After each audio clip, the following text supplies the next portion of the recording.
Comfort doesn't usually look lazy. It looks responsible. It looks like a man thinking things through. It looks like patience. It looks like maturity. And sometimes it is, but sometimes it's just fear with a calendar. There's this version of you that says, I just want to be wise. And then there's another version that says, let's not risk this. They sound almost identical, right? And that's the problem. You can call it timing. You can call it prudence. You can call it making sure that your family's secure. And sometimes that's exactly what it is. Sometimes you're just comfortable. And comfort is very good at wearing a tie. It looks responsible. Courage usually doesn't. Courage looks like quitting something stable. Courage looks like having the conversation that you've been postponing forever. Courage looks like admitting you're not as fine as you've been saying to everybody. Comfort says, let's not disrupt anything. Courage says, something already is. Now, most men don't choose comfort because they're weak. They choose it because they carry weight on their shoulders. You've got bills. You've got people who depend on you. You've got a reputation for being steady. And steady feels sacred, as it should. But here's the tension. Steady and stagnant can look the same from the outside. You can be holding the line, or you can be stuck behind it. I've done this. I once stayed in something longer than I should have because I could explain it. And if you can explain it well enough, it feels right enough, and you probably even convinced yourself, now's not the time. Things are finally stable. Let's not blow up a good thing. It all sounds responsible, right? Meanwhile, you feel that quiet friction inside, that low-grade misalignment feeling.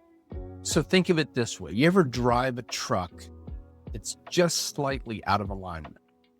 It still goes forward, it still runs, but you're constantly having to correct it.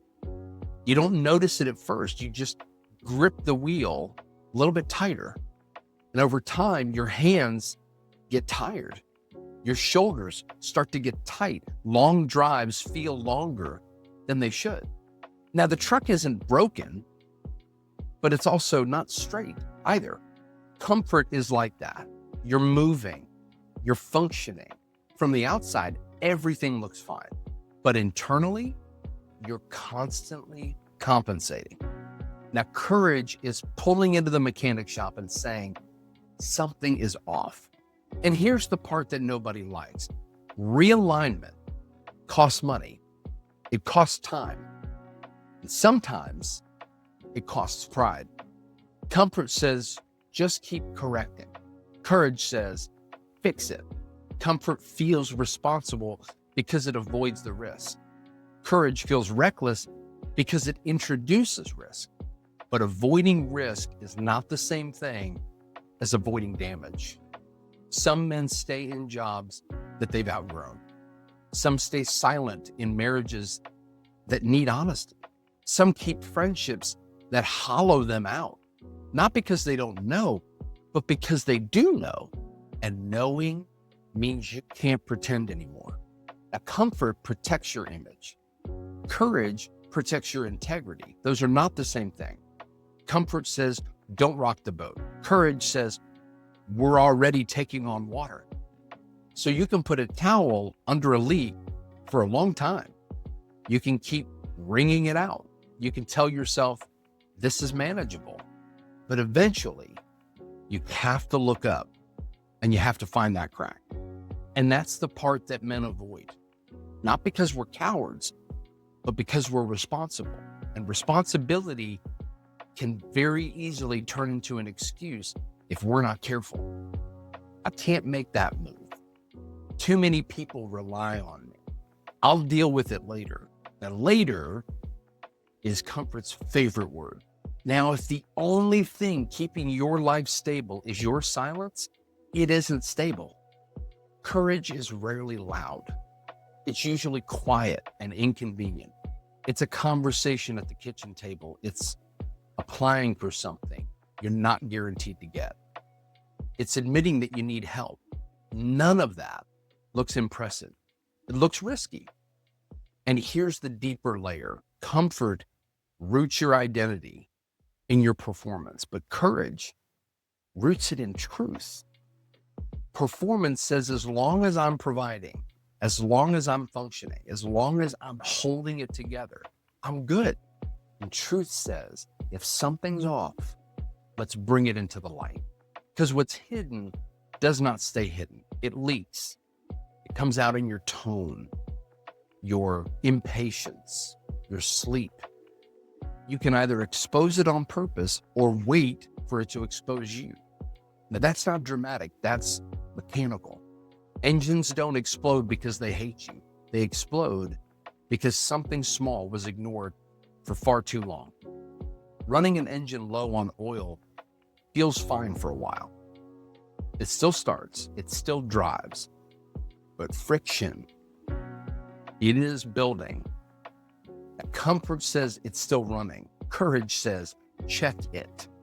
Strength isn't pretending that everything's fine. Strength is choosing repair before collapse. And yes, sometimes courage will cost you something. It might cost you a version of yourself that looked impressive. It might cost you a role or a position. It might cost you comfort, but it won't cost you your integrity. And that's the weight you actually want to carry. You don't have to blow up your life. This isn't about reckless decisions. It's about honest ones. Now, there's at least one place right now, maybe more, where you're compensating instead of correcting. One conversation, one decision, one adjustment you already know is way overdue. You don't need 10 changes, just one straight line. You want to pull into that alignment shop, that mechanic shop, lift the hood, have the talk. Courage will feel reckless for a bit, and then it will feel clean. Comfort feels calm at first, and then it feels heavy. You carry enough weight already.